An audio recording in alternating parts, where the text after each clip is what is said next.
ரெகுலராக ஃபெஸ்டிவல்ஸ் ஃபங்க்ஷன்ஸ்லாம் வந்தால் இங்கே தான் எடுப்பேன். நல்லா இருக்கு, பிடிச்சிருக்கு. Velavan store super. Velavan stores, Usman road, T Nagar, Chennai மற்றும் தூத்துக்குடி. திராவிட முன்னேற்ற கழகத்துக்கு தத்துவம் கிடையாது, அதுக்கு அடிப்படை சித்தாந்தம் கிடையாது. அது ஏமாற்று, அதுக்கு அவதூறு, அது பிராடு, பித்தலாட்டம்,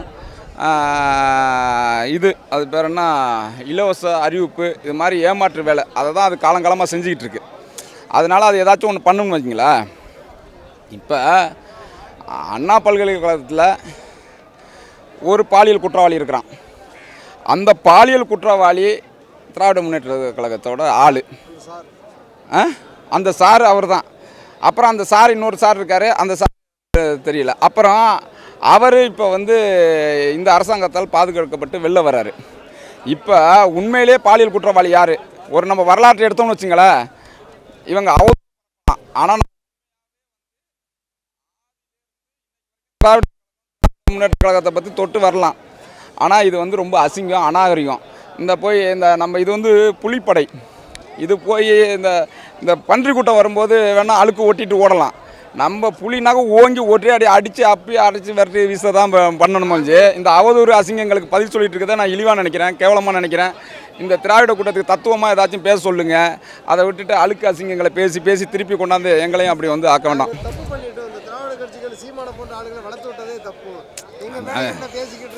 இல்லை அவங்க தப்பு பண்ணது என்னன்னாக்கா, ஐயா ஸ்டாலின் கேட்டார்னா மன்னிப்பு, அதுதான் தப்பு. என்ன தப்பு கேட்டார்? எங்கள் அப்பா ஈழ பிரச்சனையில் இறுதி யுத்த காலகட்டத்தில் தவறு பண்ணிட்டாரு, திராவிட முன்னேற்ற கழகம் தவறு பண்ணிட்டு அதுக்காக மன்னிப்பு கேட்குறேன்னு தான் மக்கள்கிட்ட வந்தார். அது தவறு. அதை விட்டுட்டு சீமான வளர்த்தனா, நீ என்ன சீமான வளர்த்த? நீ உனக்கிட்ட 70 ஆண்டு காலம் உனக்கு ஆட்சி அதிகாரத்தை கொடுத்தோம். நீ மக்களுக்கு துரோகம் பண்ண, நீ எதுவும் பண்ணலை. நீ திராவிடம்னு போலியாக ஒரு கட்டமைச்சு தமிழ் மொழி தமிழருக்கு எதிராக நடந்துக்கிட்ட. அமைச்சரவையில் 11 பேர் அமைச்சராக இருக்கிறான் தெலுங்கர்.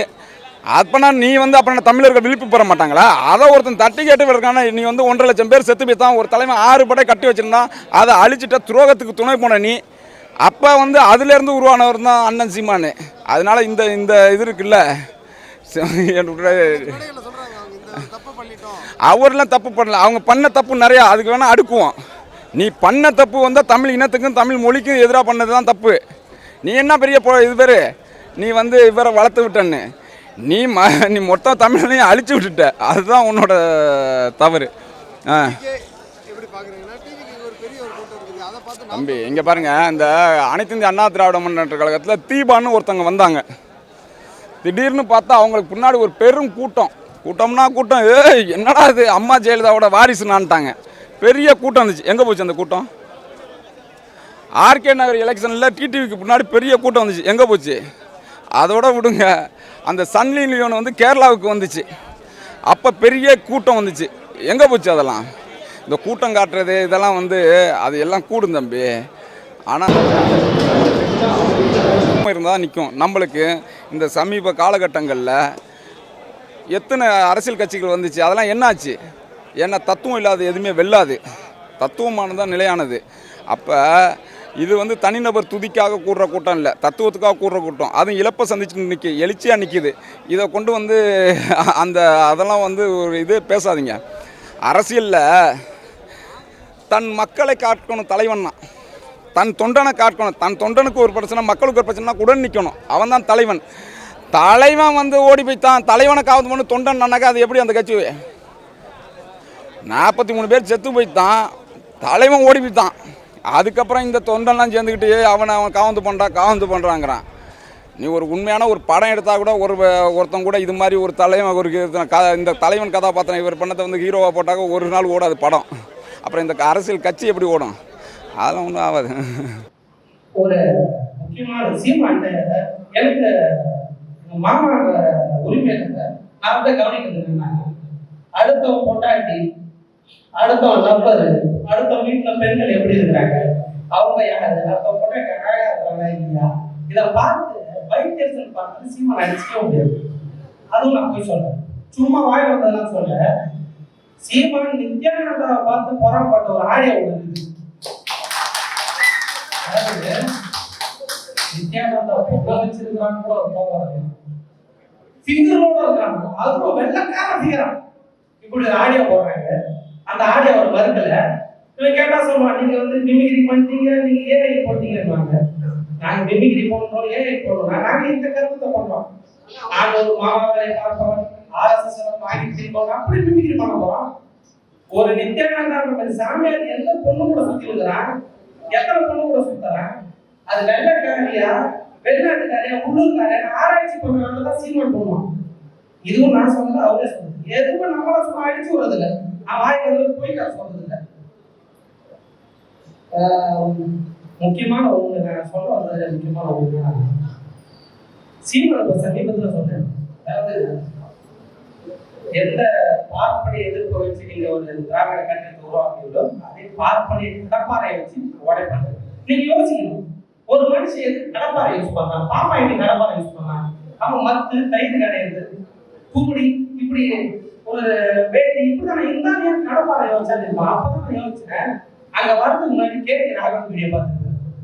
நல்ல ஒரு கடப்பாறை பார்த்தா கடப்பாறை என்ன கடப்பாறை, அந்த கடப்பாறையை பார்த்த உடனே கடப்பாறை ரெண்டு கடப்பாறை எனக்கு வருது.